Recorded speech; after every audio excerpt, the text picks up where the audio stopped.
कथा में एक बात बहुत अच्छे से समझ में आ गई कि भगवान का जो पहला विवाह हुआ वो बिना युद्ध के नहीं हुआ और बिना भगवान की इच्छा के हुआ। भगवान को विवाह की इच्छा नहीं थी, लेकिन भगवान के प्रति एक शर्त लिखी थी। रुक्मिणी जी ने कह दिया था कि हे गोविंद, अगर आप नहीं आए तो ये रुक्मिणी किसी के भी साथ मंडप में 7 फेरे नहीं लेगी, अपने प्राण त्याग देगी। इसका ये मतलब नहीं है किसी के मन में ऐसी भावना है कि हम विवाह करेंगे तो इन्हीं से करेंगे। वो भक्त और भगवान के बीच की बात है। उसमें उनके पिता की भी रजामंदी थी। उनके पिता चाहते थे कि रुक्मिणी जी का विवाह भगवान के साथ हो, लेकिन पिता अपने बेटे रुक्मी से डरते थे, इसलिए खुल करके समर्थन नहीं कर पाते थे। उनके 4 भाई भी चाहते थे कि रुक्मिणी जी का विवाह भगवान के साथ हो, लेकिन भाई भी डरते थे, हिम्मत नहीं हो पा रही थी। केवल एक व्यक्ति नहीं चाहता था, वो थे रुक्मी। वो उनका विवाह भगवान के साथ नहीं होना चाह रहे थे, लेकिन फिर भी रुक्मिणी जी का विवाह भगवान के साथ हुआ।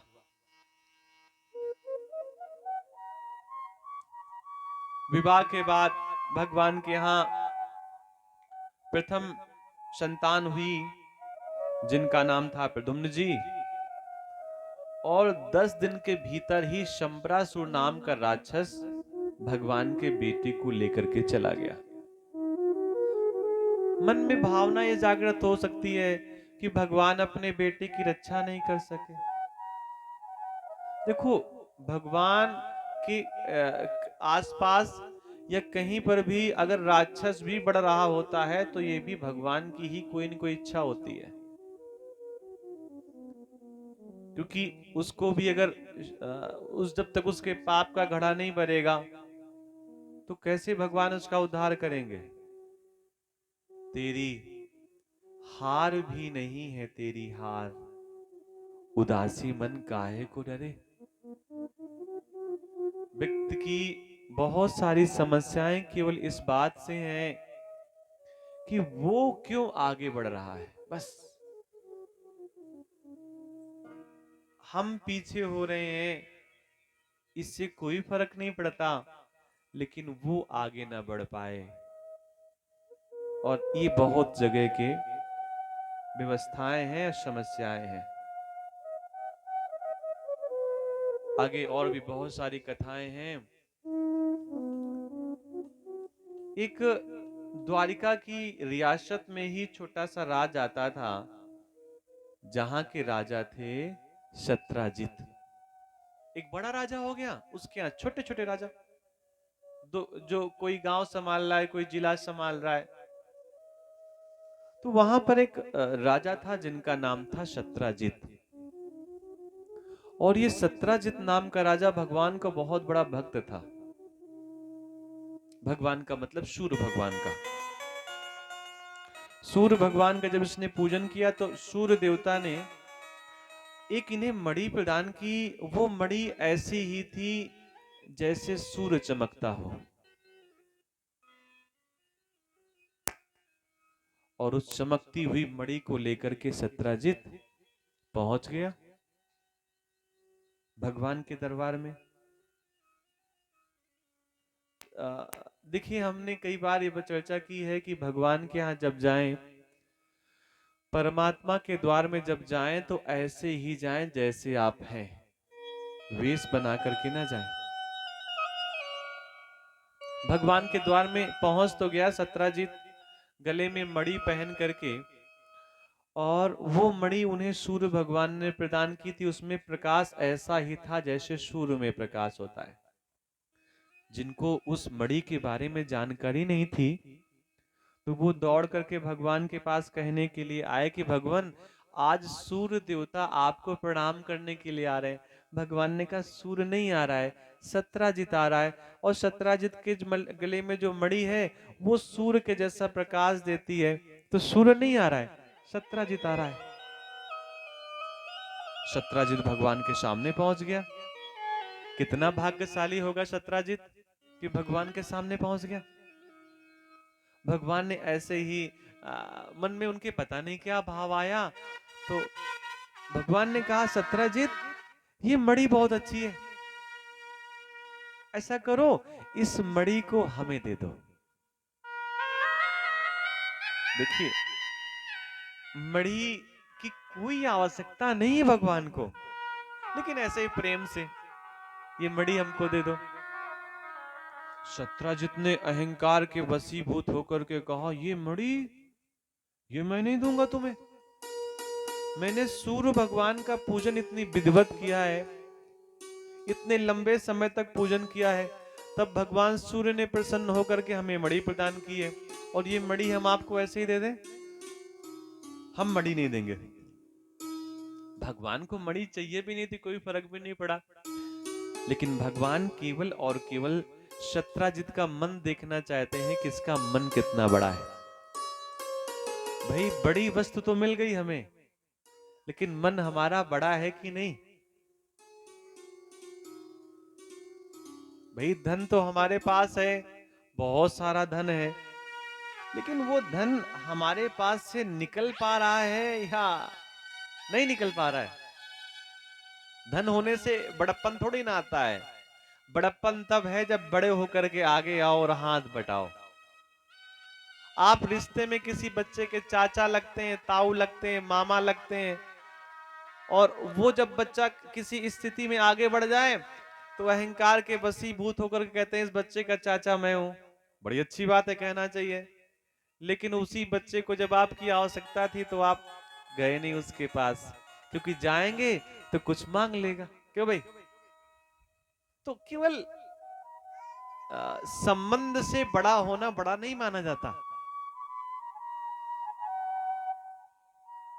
बड़ा होना भैया एक स्वभाव है, और वो बड़ा हृदय तभी व्यक्ति के भीतर आता है जब उसमें परमात्मा बैठा हो। किसी के घर में 4 रोटियां ना हो, केवल 3 ही रोटियां हो, और खाने वाले 5 लोग हो, तो हम पहले जाकर के चारों खा लें, इसका मतलब हमारा पेट बड़ा है। हमार पेट हाउ हम न दैबे काहू। पेट बड़ा होने से बड़े थोड़ी ना हो गए। बड़े तो आप तब होते जब उस 3 रोटियों के इतने टुकड़े होते कि सबको बराबर बराबर मिल जाता, आपको भले ही कम मिलता। बड़ा होना भैया भगवान कृपा करता है तभी बड़ा होता है। कोई घर में चर्चा हो तो लोग कह देते हैं मेरी माँ बहुत उदार थी, बहुत बड़ा हृदय था। अभी भी बहुत सारे लोग ऐसे चर्चा होंगे जो कहेंगे हमारी माता जी जब तक रही और द्वार में कोई आ गया तो भूखा नहीं गया। लेकिन वो ये नहीं कह पाते कि हमारी पत्नी के द्वार से कोई की छोड़ो हम ही रोज भूखे रहते हैं। नहीं कह पाते कि हमारी पत्नी के हाथों जो खा ले वो भूखा नहीं रहता, क्योंकि उनको खुद का अनुभव है।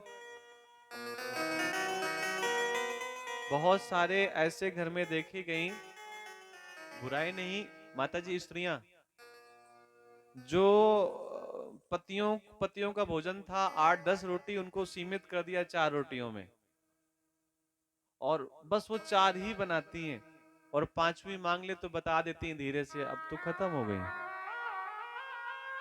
और जिस गृहिणी ने कह दिया अब तो खत्म हो गया, फिर वो खत्म होने का मतलब भगवान कह देता है अच्छा अपने पति से कह रही खत्म हो गया, चिंता न कर, कुछ दिन बाद सब खत्म हो जाएगा। फिर कहना नहीं पड़ेगा, फिर दिखाई देगा। अगर खत्म भी हो गया है कोई बात नहीं, थोड़ा रुको, अभी मैं लाती हूँ, अभी मैं प्रयास करती हूँ। आटा नहीं है तो क्या हुआ? अरे तुम ऐसा करो, एक टमाटर रखा है, थोड़ा आलू और वो आलू रखी है, और अभी थोड़ी सी फटाक से दाल बनाती हूँ, बढ़िया फ्राई करती हूँ, आप पी लो। सुबह की सुबह देखी जाएगी। 100 प्रकार की चीजें भैया, बनाना तो आता हो हाथों से। किसी के घर में जाओ माता जी, अब किसी घर में क्या कार ही ऐसा है कि अपने घर का चूल्हा देखने को तो मिल जाता है, लेकिन रोटियां दूसरे के यहाँ की मिलती है। तो दुकान की चीज तो सभी घरों में मिल जाती है, लेकिन ये कहने वाले लोग कम मिलते हैं। पंडित जी ये लड्डू खाओ, ये तिल का है, ये खाओ पंडित जी, ये हमने अपने हाथ से बनाया है। कैसे कह दें हमने हाथ से बनाया है, जब हाथ से बना ही नहीं है। क्यों माता जी? कल कई लोगों के यहाँ होता है, अभी परसों नरसों एक लोगों के यहाँ गए, रोज जाना होता है और सबके यहाँ कुछ न कुछ सीखने को मिलता है। तो उन्होंने अपनी बेटी से कहा, बेटी चाय बनाओ। तो हमको लगा कि अभी 3-4 घंटे कथा कह के आएंगे, चाय में क्या होगा, मन में ऐसी भावना आई। और बेटियां बड़ी होशियार और समझ गई कि चाय अकेले कैसे अच्छी लगेगी। चाय आती उसके पहले ही सारी व्यवस्थाएं साथ में आ गई, हल्की फुल्की, जो अंग्रेजी भाषा में फास्ट फूड कहते हैं ना, अपने घर में भी फास्ट फूड होता है, बस बनाने वाले हाथ तो हो। अपने यहाँ तो एक ऐसा गर्मियों का फास्ट फूड है कि कटोरी में डालो और पानी डालो और शक्कर डालो, जितना समय घुलने मिले बस गटक जाओ। क्यों भाई? जिनको ये माता जी जानती होंगे सब लोग, और व्यवस्थाएं हो गई। और कई लोगों क्या होता है, बच्चों को कोचना पड़ता है, पंडित जी आए हैं, जाओ वहां से ये ले आओ, वो ले आओ, वो ले आओ। ये सत्संग का प्रभाव होता है भैया, अच्छे परिवार का प्रभाव होता है, और बड़ी परंपराओं का प्रभाव होता है। कल हमने देखा यहाँ प्रसाद आया, बड़ी बड़ी माताएं जिनके घर में गले में 2.5-2.5 तोला हार लटक रहा था। बउआ खिंचाई थोड़े मत तनिक।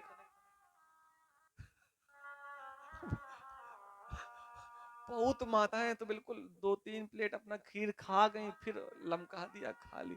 बउआ हमारा तो दोनों खा ली है। ये प्रेम की बात है। नहीं, कहीं क्या खिचड़ी की कमी है क्या, कहीं खीर की कमी है क्या? लेकिन अगर यहाँ लोग बना के भी लाते हैं तो खाने वाले भी कहते हैं कि तू बिटिया परेशान मत हो, टांग के भले ही खोपड़ी में लाई है, ऐसी हालती हो जाएगी, खाली कर दूंगी मैं। बड़ा अच्छा कल लगा कि कई घरों से प्रसाद भर भर के आया, और बड़ी अच्छी बात है। भगवान कुछ चाहते नहीं थे। हम आपसे रोज इसीलिए कहते हैं कि कुछ हाथ से सरकेगा तो ये तो नहीं, सस्ता शब्द लोग उपयोग करते हैं कि हमने दान किया माता जी, लेकिन भगवान के यहाँ चाचा दान नहीं किया जाता। भगवान को दान करेंगे आप, हनुमान जी महाराज को 5 रुपए दान कर रहे हैं, 20 भैया, हनुमान जी महाराज को 10 रुपए दान कर रहे हैं। अरे ये शब्द होते हैं। आपकी बेटी घर में आ जाए, आपका दामाद घर में आ जाए, तो दान नहीं करते, भेंट देते हैं। कल गए एक लोगों के यहाँ, दुबे जी के घर में, तो वहां मालूम पड़े छोटे छोटे बच्चे उपहार दे रहे हैं। वो उपहार है, वो भेंट भी नहीं है, क्योंकि भेंट भी अपने से छोटे को दी जाती है। भगवान छोटे बड़े सबको दी जाती है, लेकिन भगवान को भेंट दी जाती है, दान नहीं दिया जाता। लेकिन कुछ लोगों के मन में होता है, हमने भंडारे में इतना दान किया, दान नहीं, दान क्या करेंगे भंडारे में? नहीं, कुछ दान, दान ही शब्द दूसरा है। दान उसको दिया जाता है जैसे कोई भिक्षुक आता है, आपने, पंडित जी कहते हैं कुछ दान कर दो, हाथ से कुछ निकल जाएगा। सत्राजित से चाहिए नहीं थी मणि, भगवान ने तो ऐसे प्रेम में कह दिया मणि दे दो। सत्राजित ने मना कर दिया। सत्राजित वापस घर आया तो उसका भाई था प्रसेन, प्रसेन ने मणि पहन ली, जंगल चला गया शिकार खेलने के लिए। एक सिंह ने प्रसेन के ऊपर हमला किया, प्रसेन के प्राण निकल गए। और जामवंत आया, जामवंत ने सिंह के ऊपर प्रहार किया, सिंह के प्राण निकल गए। तो जो मणि थी प्रसेन से सिंह के पास गई, पहले सत्राजित के पास थी, सत्राजित से उसके भाई प्रसेन ने ले लिया, प्रसेन से मणि सिंह के पास गई और सिंह से मणि जामवंत के पास चली गई। जामवंत क्या करते उस मणि का? तो जामवंत ने जाकर के उस मणि को अपनी बेटी के हाथ में पकड़ा दिया और बेटी उनकी उस मणि के साथ खेलने लगी। भाई उनके लिए ऐसा लगा कांच का कोई टुकड़ा है चमकता हुआ। लेकिन जब प्रसेन कई दिनों तक वापस नहीं आया तो भगवान के प्रति कृष्ण के ऊपर एक लांछन लग गया, एक आरोप लग गया। किस चीज का आरोप लग गया? चोरी का। आरोप ये लग गया कि लगता है भगवान ने मणि की चोरी कर ली। गोपियों ने कभी आरोप नहीं लगाया भगवान के प्रति कि भगवान ने हमारे यहां माखन की चोरी की। वो तो स्वयं चाहती थी भगवान माखन चोरी करने आए। लेकिन द्वारिका के लोगों ने, जो थोड़ा सा भगवान से द्वेष करते थे, आरोप लगा दिया कि भगवान ने मणि की चोरी कर ली।